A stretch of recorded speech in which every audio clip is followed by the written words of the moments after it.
Hey everybody, this is Black Mermaid. How are you guys doing? Um yeah. So, just found out there's a car crash um between Meghan and Harry. And I have to remind you guys, I tried to write it down. Uh but it's not real. It was never real. None of it is real. Love Meghan and Harry, but gotta love people enough to tell them the truth. Okay? Meghan and Harry are mentally out of whack. They are unstable. Okay? I can give you guys a list of how fucked up Meghan and Harry are. The first thing to start it all off with was the fact that the homeless people got kicked out of their so called home, you know, just so she can have her wedding, right? Next one is Charlotte and the complaint about the stockings the next and making cake cry. Next one is taking credit for somebody else's work, and by work I mean the book, the cookbook that Meghan supposedly had created. Um, it's just not looking too good. It's not looking too good. Boom. In the midst of all of this, we can't also forget that Meghan has been horrifyingly exclusive. I mean, I'm not going to say that if I was in her shoes, that I would want my family at my wedding. I'm not saying that. But what I am saying is that for people who always supported her, her dad took very good care of her. I don't know what that's like. I don't know what that's like. Siblings. I have a 9 or 10 year age gap with my sister, 6 year age gap with my brother. And that's just from my mom's side. So it's kind of like, okay, so I totally get it. I totally get how like she feels like that they may have not been involved in her life as she wants us to believe, or that she believes, whatever the situation may be. But like, it's one thing to sever yourself from toxic families, right? And not have them at your wedding. But it's another thing to sever people who haven't been talking shit about you. Meghan and her father's side of the family talked shit about her, but Meghan's mother's side of the family have not. And that's where you kind of gotta imagine, what is that like to kind of have a relationship with, well, supposedly having a relationship with people who haven't talked shit about you, and you just haven't invited them to your wedding. We all got to see it. It was full of Hollywood A-listers, basically. Nothing but the most. Uh, then it was her shopping spree that she went on. I'm a huge fan of history, world history in particular. I was definitely introduced to English history when I was younger. So I have a knack for remembering shit, especially the traumatic, debacle in the midst of history. Genghis Khan, Attila the Hun, Vlad Dracula Trepish, the Tsar family. I remember those. I remember, my dates are never accurate, but the information that I have accumulated growing up, because I watched History Channel, I took world history in high school, it got stuck. So, especially traumatic shit. I mean, I don't know why, but you can call me like, I don't know, the Christmas list of bad kids. It was like, I'm that person. Anything bad, I remember. So this is a very tragic moment. I'm definitely am going to remember this. It's very unfortunate for me. I would like to remember some good shit, but I gotta, whatever. But at the end of the day, you guys, it's just kind of like, I know she's human, but I called it like I saw it. I did. And for those of you guys who remembered my videos, before I decided to kind of like axe it off because I thought a lot of people were unworthy of watching it because I was putting way too much effort and energy into it. My family thought I was hysterical for making, well, my siblings thought well, my sister thought I was hysterical for making it. You know, then my brother thinks I'm hysterical for using tarot. So it's like, okay.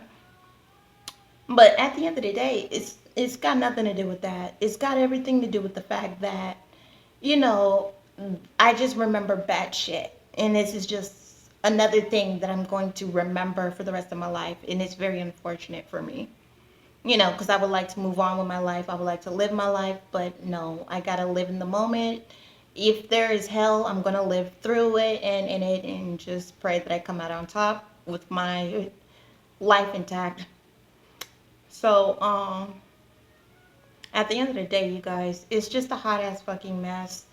Then there goes Africa. I never thought that I would see the day that she would not only make a scene in Africa after having a very good time there, but not once, but twice. Okay? Not only did she go over there and for pod her herself into making it seem like she was having a good time. But at the end of that journey, she was like, yeah, we're going to have a exit.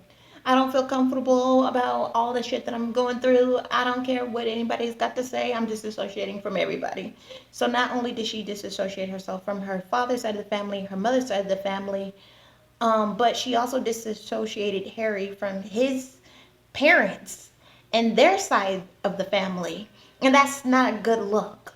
I've been hearing a lot about narcissism and I've been hearing a lot about control freaks. I have been hearing a lot, which is why I wanted to get into psychotherapy. It wasn't to keep people's fucking secrets, it's to use their fucking secrets to help them, you know, why are you doing what you're doing? That's why I use secrets. I don't use secrets to be like, oh my God, I've got to spell it out. They're like, no, you have trauma.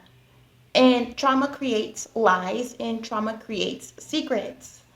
Sometimes it's out of low self-esteem, insecurity. Sometimes you just feel like you're trying to protect someone. Sometimes you just feel like you just don't want to get hurt again.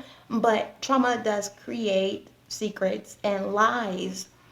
And sometimes for other people, it's not 100%. Sometimes they just lie and keep secrets. You know, that's your habit. That's okay. But you guys, yeah. Then there's this false accusation about the her crib being on fire and her son being in there. It's like, okay, this is another red flag. Like I said, you guys remembered I was talking about this bitch. I told you guys, and half of you motherfuckers were like, "Oh, you're a charlatan. Oh, you're the devil." It's like, well, they got a whole lot of information, so technically, you know, technically, it's like shit. I'm not an evil, shitty person, but I will bite a person in the ass if they stab me in the back. So, you know, but with all that to say, it's just one red flag after another.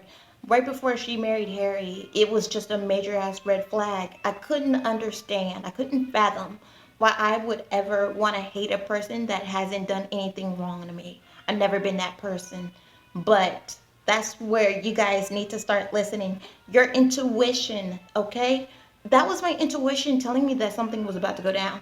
And like I said, I was a history buff. So in England is like basically the foundation of my historical knowledge that I have. Not wisdom, but knowledge. I do know a little bit about England. Uh, Sometimes, the information gets all over the place. Life happens and I'm getting older. So like, of course, a lot of my information is not going to be accurate as I would like for it to be.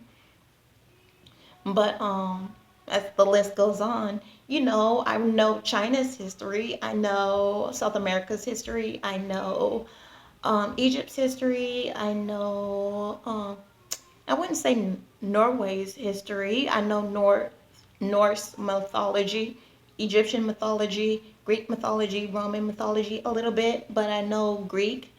Uh, Sure, I know a lot of shit about white people. It's like you guys are fascinating.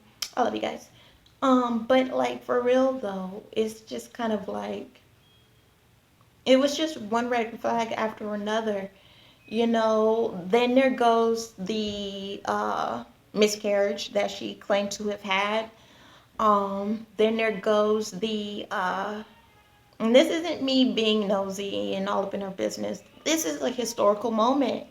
And, and again, like I said, when I get information, especially traumatic information, it's in my brain and it's stuck there for life.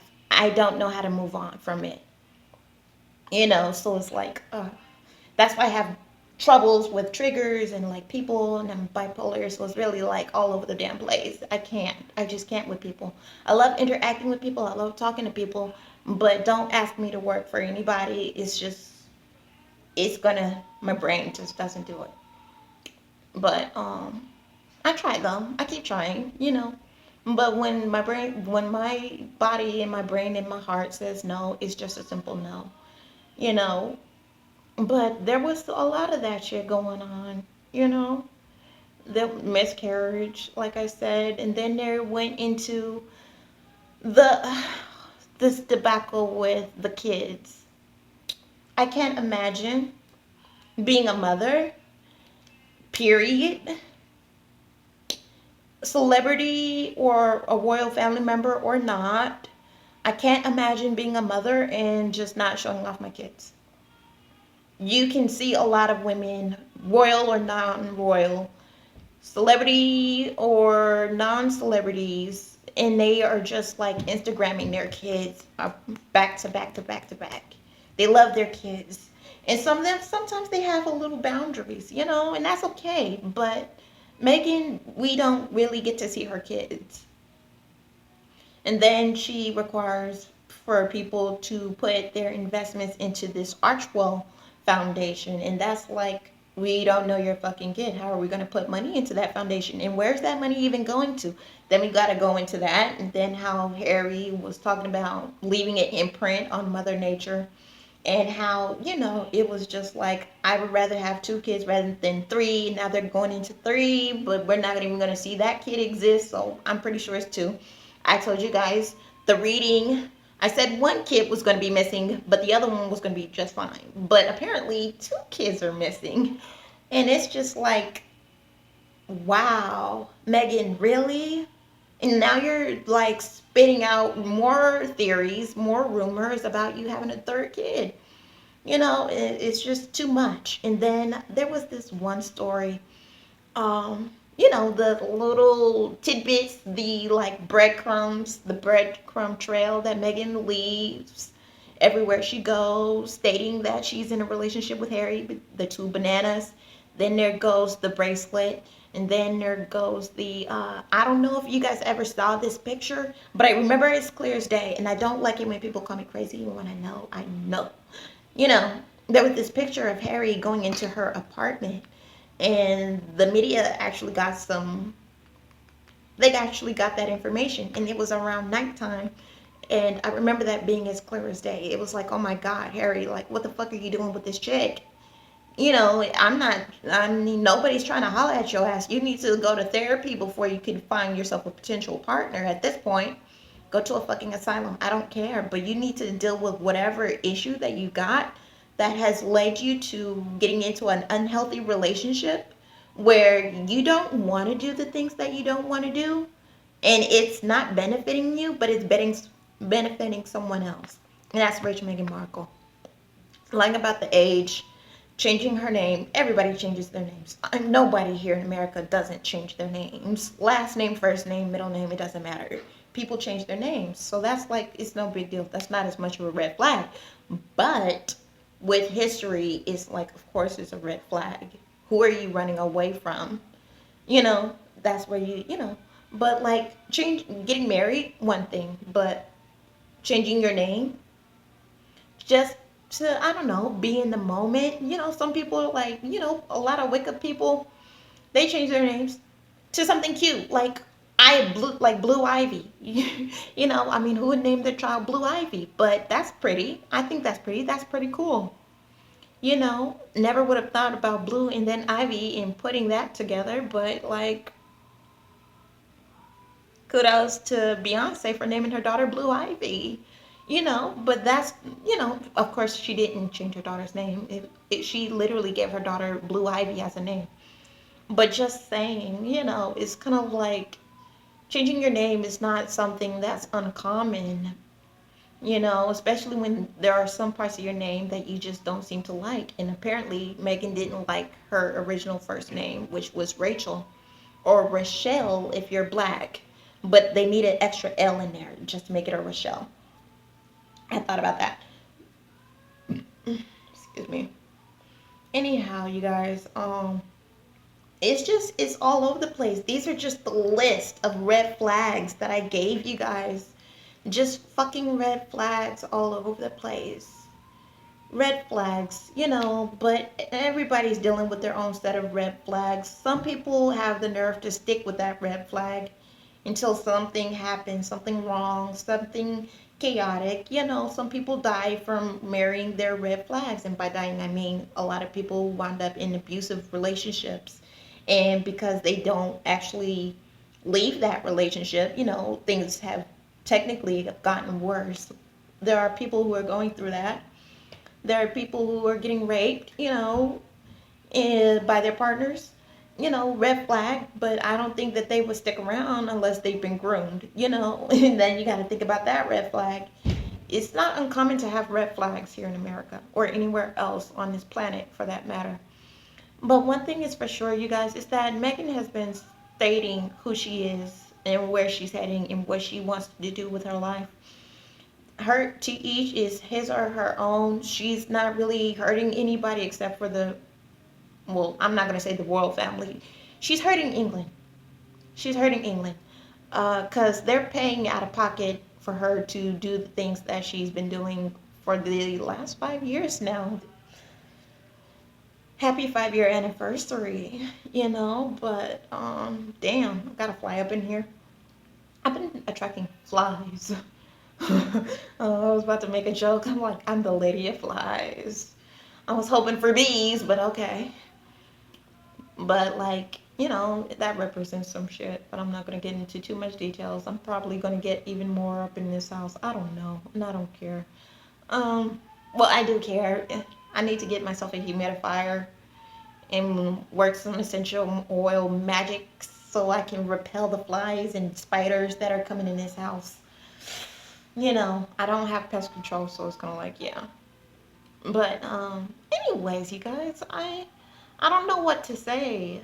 I really don't. My intuition was true. I'm glad for that intuition. I just wish that, I was heard and I was listened to. And I wish there was a possibility that Harry did watch the video, and just been like, what, I need to rethink about this. You gotta rethink about a lot of things when your mentality is just out of whack. And trust me, I understand because it's like I'm just being diagnosed with one mental issue after another, growing up from ADD to, being in my early 20s to being diagnosed with bipolar or schizophrenic or having schizoaffective disorder. I know what it means to have those kinds of issues. Trust me. Which is why I say that before you get into a relationship or before you even have kids, it's mandatory that you get your mentality straightened out. Because a lot of the traumas that you go through as a person, you don't think is going to affect your legacy, but it does. That's why some actual healers will call it a generational curse. It's because nobody's bothered to deal with it, nobody's bothered to face it, and then it sucks. It sucks. And the future generation has to pay for it every single fucking damn time. So like, I hope Harry and Meghan get this cleared up. If they were meant to be together, then they were meant to be together. But at the end of the day, it's like if I was the royal family, I would sever ties with those two. Enough is enough. It's been 5 years now. And the kids don't technically exist until Megan actually starts broadcasting and projecting them more often, especially if she's talking about getting that accolade and praise for from the royal family. It's like it would be really fucked up for her to go on ahead and be like, yeah, I got kids, financially support me. And it's like, no, you don't. No, you don't. We don't get to see your kid, Megan. We don't. Since day one, she's very secretive about her child's birth. Two times, Archie and Lilibet, that she just had to name after the woman that she just disassociated herself from. I would never do that. If I had issues with any relative of mine, I would never name my kid after them. Ever. And it's not like I hate the name, but I'm creative as is. I could just go ahead and play with my kids' names. I've thought about naming my son Twilight. I've thought about naming my daughter, I don't know, Mary Bell. It's like creative. Get creative.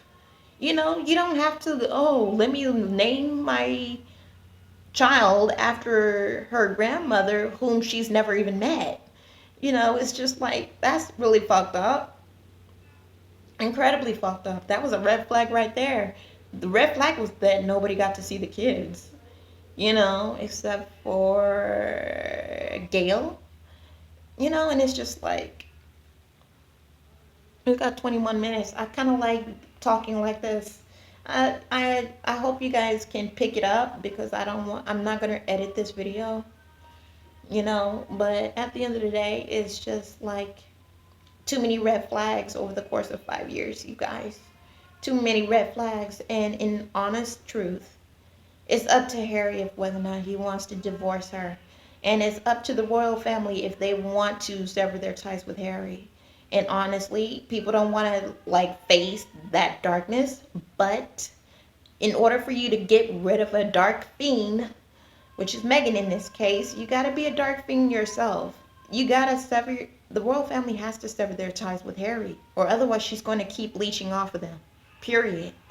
People don't want to get there, and I don't know why. Because it's like, if that's not a part of who you are, if you have a difficulty kind of severing ties from toxic people, I would recommend that you do that because it's not helping you. You're not healing. You have so many fucking triggers.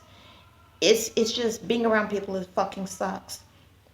Especially if you live with them, But Meghan and Harry both need to go to therapy though. I would really like to dive into why Meghan uh insists on all of these faux pas situations, these scenarios that she keeps coming up with. It's just like, it's fascinating to me that she is a narcissist above all narcissism and narcissist, because it's just kind of like, none of that's your work. None of that's your work. Meghan, you haven't done shit. At least with the royal family, everything was easy peasy. You didn't have to worry about bills. You didn't have to worry about the oh, am I going to lose my home or am I not going to be fed? You didn't have to worry about that. Doing things for charity is it's in B's and E's to me. That's something that a lot of women can do if they actually chose that path, but no woman would ever want to choose that path. I don't know why. I mean, thanks, feminism. Ugh. Fuck. Feminism is great, but it's a double-edged sword. It's on one note, women do need to learn how to care for themselves, just in case something happens to their spouse or their family members.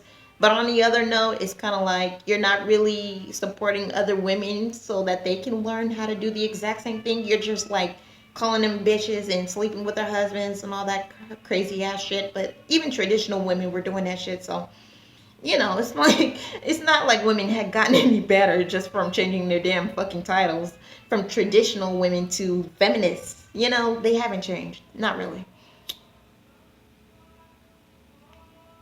But, to each is his or her own. Again, it's all about choice, and it's all about whether or not you can separate yourself from toxic relationships, and also heal yourself because you're a toxic person as well. You can be a good person and still be toxic. I mean, being an enabler is like, unless it's in case of emergency, it's like, why are you enabling people to fuck up other people other than to save your own ass, you know? Or because you want to get into that crew of popularity. People do that shit and be like, yeah, I'm in a group now, and it's just kind of like, or some people are just quite literally afraid of dying or just like standing up for other people or for themselves right when push comes to shove. And then you wonder why you don't have a voice, and then you wonder why people are still walking all over you like you're a doormat or a stepping stool, or punching you around like you're a punching bag.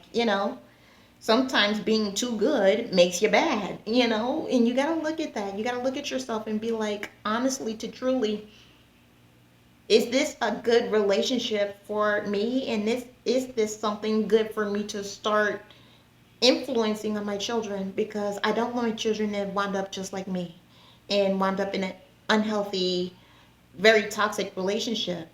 And the thing is that in order for you to heal, you have to acknowledge that you're broken. You have to acknowledge that you're fucking shit up. You have to acknowledge that you're a fuck up. You have to acknowledge that your traumas and you and the people who help you create your traumas are like the root cause of why you're making a lot of decisions that affects yourself and others around you quite negatively. You have to acknowledge that. Even if you don't go to a counselor, even if you don't tell that to your family, I do it, I go to God. And me and God are just kind of like, ugh, we're not like this, we're like this. And I thank God for that, because at the end of the day, it's like, He's the only person that's been looking out for me. Thank you, Father God. And thank you, Mother Goddess, for giving me that kind of self-love that allowed me to vocalize a lot of my insecurities and a lot of my issues, because I don't come from a family that believes in that.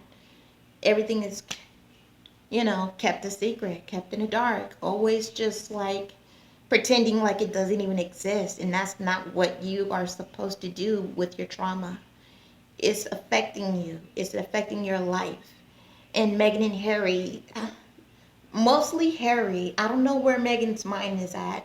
He's definitely got some trauma, and Meghan is milking that shit.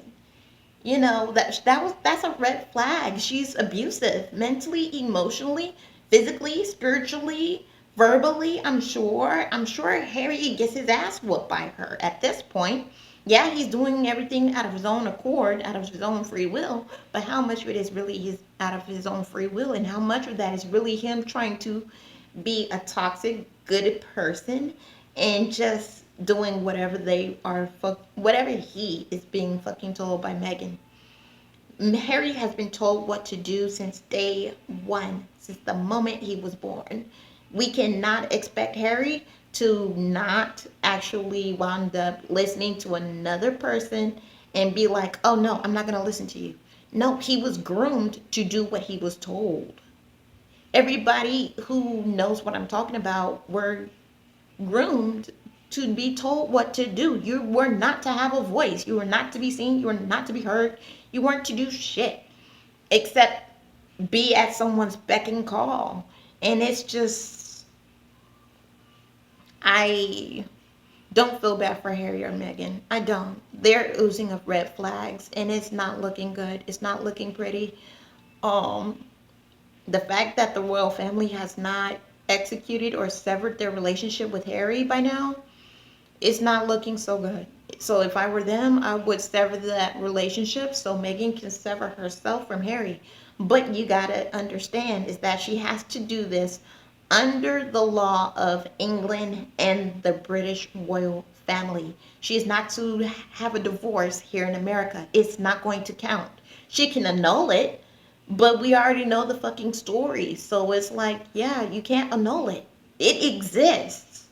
And you made sure that it existed for 5 years because you didn't want to keep your mouth shut. You just wanted to go on ahead and blame Harry's family for shit that had nothing to do with you or do with them, whichever the situation may be.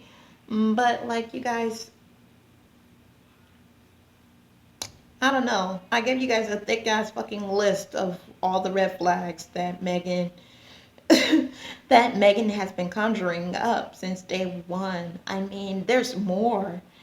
There's so much more. There's the fact that she dropped her husband, and I'm pretty sure she dropped her first, not her first, her second husband for Andrew, the Italian guy. I don't think that's his name, but she did drop her first husband for him though.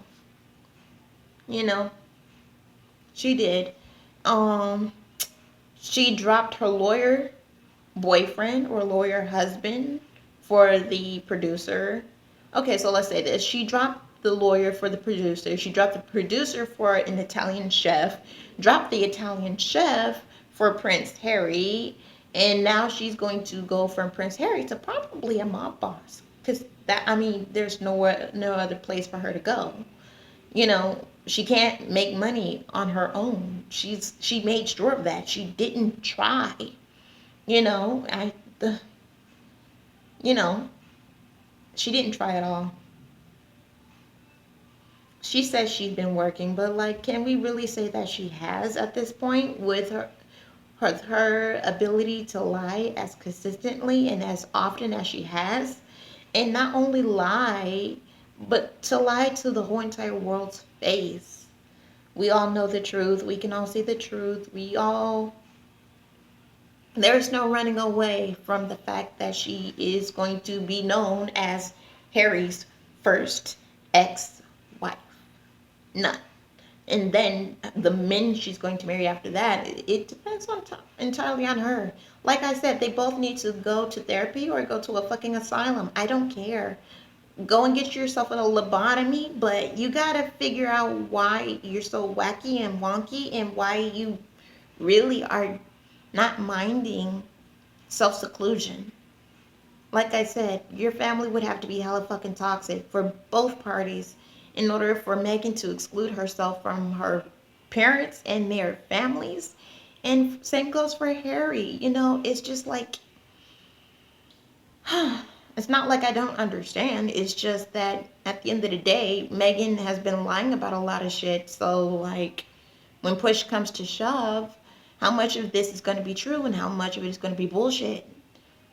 Then you got to be looking at the fact that not only is she capable of lying about her own family, but she's also capable of lying about the royal family. Then she goes into lying about her next relationship with the next person that she winds up getting with. It's very unfortunate. It really is. At this point, I just kind of feel like Harry, Megan, you guys got to keep working this shit out, because at the end of the day, both of you guys have exposed yourself to the whole entire world. So unless you find that particularly special someone to want to spend the rest of their life with you, despite